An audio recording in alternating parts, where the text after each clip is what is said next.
안녕하세요. 오늘 저희는 한국은행과 통계청의 최신 자료죠.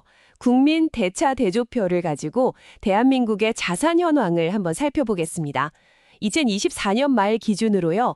우리나라 그리고 우리 가계의 부가 얼마나 늘었는지 그 속 내용을 좀 깊이 들여다보는 시간을 갖겠습니다. 바로 들어가 보죠. 일단 가장 먼저 눈에 띄는 게 우리나라 전체 순자산, 그러니까 국부라고 하죠.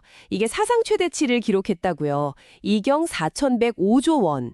와, 1년 사이에 1,200조 원 넘게 늘어난 건데 이거 정말 엄청난 규모 아닌가요? 네, 맞습니다. 이게 우리나라 명목 GDP의 9배가 넘는 수준이니까요.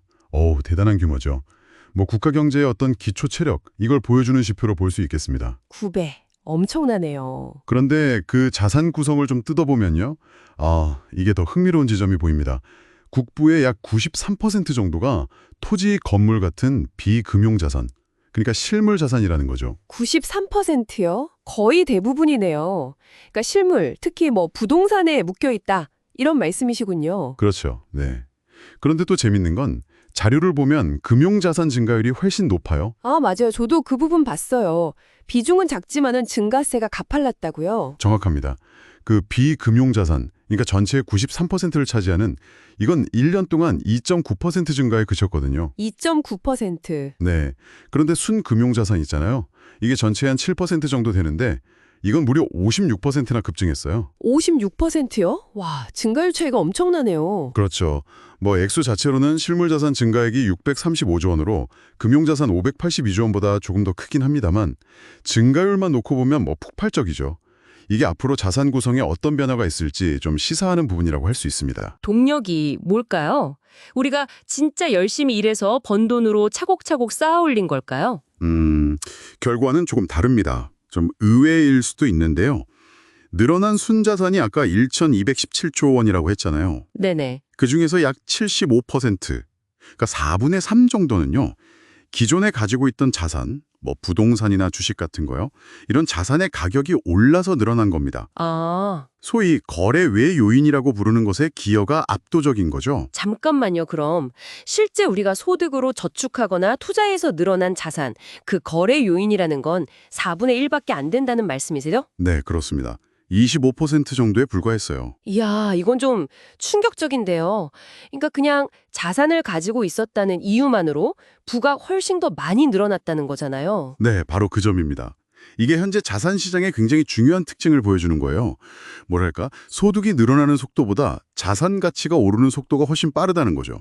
그래서 이제는 어떤 자산을 가지고 있느냐, 이게 소득 자체보다 부를 늘리는 데 더 큰 영향을 미치는 그런 시대가 되었다. 이렇게 해석할 수 있습니다. 그렇군요. 아까 부동산 얘기가 잠깐 나왔는데 그럼 그동안 좀 주춤했던 부동산 자산 가치가 다시 좀 올랐다는 소식도 있던데요. 맞습니다. 그 주택 시가총액이 한 4.2% 증가했고요.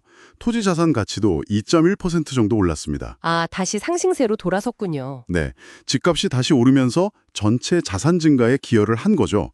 물론 주택을 가지신 분들 입장에서는 좀 안도할 수 있는 소식이겠지만요.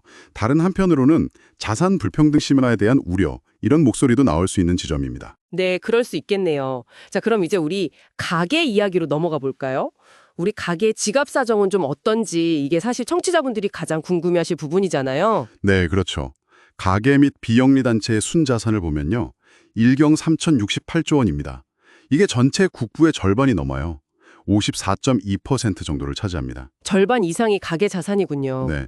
그런데 그 구성을 보면 아까 말씀드린 것처럼 여전히 부동산 쏠림이 아주 두드러집니다. 주택 자산이 51%, 그리고 주택 외 다른 부동산이 24%.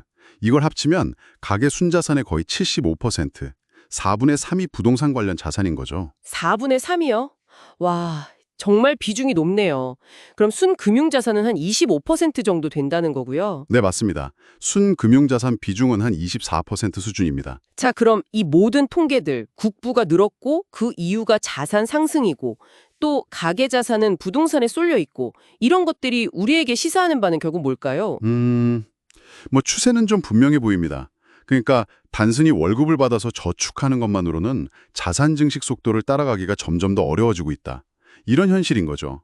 이번 통계가 그 점을 아주 명확하게 보여주는 것 같습니다. 그렇다면 결국은 우리가 벌어들인 소직을 어떻게든 자산으로 바꾸는 노력이 필요하다. 이런 의미로 받아들여야 할까요? 그게 부동산이든 아니면 금융자산이든요. 네, 현재로서는 그렇게 해석하는 것이 타당해 보입니다. 소득을 그냥 현금으로 두는 게 아니라 그 가치가 스스로 불어날 수 있는 자산으로 적극적으로 전환하는 전략. 이게 중요해진 환경이라고 볼 수 있겠습니다. 네, 정리해보면 대한민국은 전반적으로 더 부유해졌지만 그 배경에는 열심히 일해서 모은 돈보다는 자산 가치 상승의 영향이 훨씬 컸다는 점. 그리고 우리 가계 자산은 여전히 4분의 3이 부동산에 집중되어 있다는 점. 이게 핵심이겠네요. 결국 어떤 자산을 가지고 있는가, 이게 점점 더 중요해지고 있다는 말씀이시고요. 네, 맞습니다. 그래서 마지막으로 청취자 여러분께 질문 하나를 좀 던져보고 싶습니다. 이렇게 자산 가치 상승, 특히 부동산에 대한 의존도가 높은 우리 경제 구조 속에서요. 만약에 금리가 갑자기 오른다거나 아니면 시장의 기대 심리가 확 바뀐다거나 하는 이런 외부 충격이 왔을 때 과연 우리 경제 그리고 우리 가계의 자산 안정성은 얼마나 잘 버텨낼 수 있을까? 이 부분은 각자의 상황에 맞춰서 한번 좀 깊이 고민해 볼 만한 문제가 아닌가 싶습니다.